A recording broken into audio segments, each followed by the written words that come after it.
প্রধানমন্ত্রী তারেক রহমানের নেতৃত্বে বিএনপি সরকার আগামীকাল পেশ করবে 9,38,000 কোটি টাকার বাজেট। আসছে বাজেটে ব্যক্তির করমুক্ত আয়সীমার খুব বেশি সুখবর থাকছে না। অন্তর্বর্তী সরকারের পরিকল্পনা অনুযায়ী তা বাড়তে পারে মাত্র 25,000 টাকা। কর বসছে নতুন নতুন খাতে। 6.5% হারে দেশের সম্পদ বাড়ানোর পরিকল্পনা অর্থমন্ত্রীর। আর মূল্যস্ফীতি 7.5% নামিয়ে আনার লক্ষ্য অর্জনে ভোক্তার চাহিদাকে টেনে ধরার নানা নীতিও থাকবে নতুন বাজেটে। গেল 1.5 দশকে সরকারের মদদে লুট হয়েছে অর্থনীতি। লুটেরারা দখলে নিয়েছিল রাষ্ট্রের গুরুত্বপূর্ণ পদ, যার দায় চোকাতে হয়েছে বুকের তাজা রক্ত দিয়ে। দেয়ালে ঠেকেছে পিঠ, এখন আর পেছনে ফেরার সুযোগ নেই। এমন বাস্তবতায় নতুন অর্থবছরের বাজেট নিয়ে হাজির হতে যাচ্ছেন অর্থমন্ত্রী।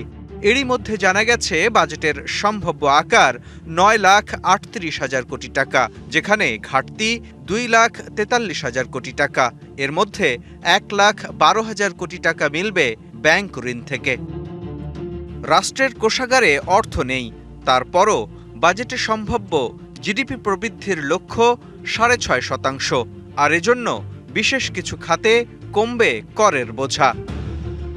কিন্তু বৈশ্বিক সংকটে জ্বালানি ও বিদ্যুতের দাম বাড়ায় মূল্যস্ফীতির চাপে থাকা সীমিত আয়ের মানুষের জন্য খুব বেশি স্বস্তি বাজেটে থাকবে কি? করমুক্ত আয়ের সীমার প্রশ্নে বিএনপি সরকার হাঁটতে পারে অন্তর্বর্তী সরকারের পথেই। প্রত্যক্ষ করের সীমা খুব বেশি না বাড়লেও সাধারণ মানুষের জন্য স্বস্তির খবর থাকতে পারে নিত্য প্রয়োজনীয় অনেক পণ্য ও সেবার কর ছাড়ে, যা জীবনযাত্রার ব্যয়ে সাশ্রয় আনতে পারে। নগদ নিয়ে এলো হার না মানা হার অফার। সর্বনিম্ন 10,000 টাকা রেমিটেন্স নগদে পাঠালে থাকছে স্বর্ণের হার জেতার সুযোগ। খাদের কিনারে থাকা অর্থনীতিতে নতুন করে প্রাণ সঞ্চারে বাজেটে অগ্রাধিকার পাবে 13টি খাত। অর্থনীতিতে বাড়বে টাকার প্রবাহ, আকাঙ্ক্ষা থাকছে বিনিয়োগ বাড়িয়ে কর্মসংস্থান সৃষ্টিরও। কিন্তু এসব করতে হবে মূল্যস্ফীতির লাগাম নিয়ন্ত্রণে রেখেই। আর সেজন্য নতুন বাজেটে মূল্যস্ফীতির লক্ষ্য খানিকটা বাড়িয়ে ধরা হয়েছে 7.5%।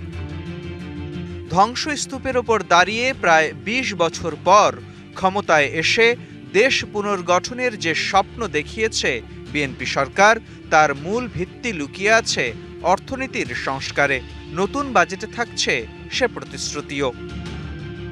আগামী অর্থবছরে 6.5% প্রবৃদ্ধি হারে মোট দেশজ সম্পদ বা জিডিপির লক্ষ্য ধরা হচ্ছে 68,31,633 কোটি টাকা।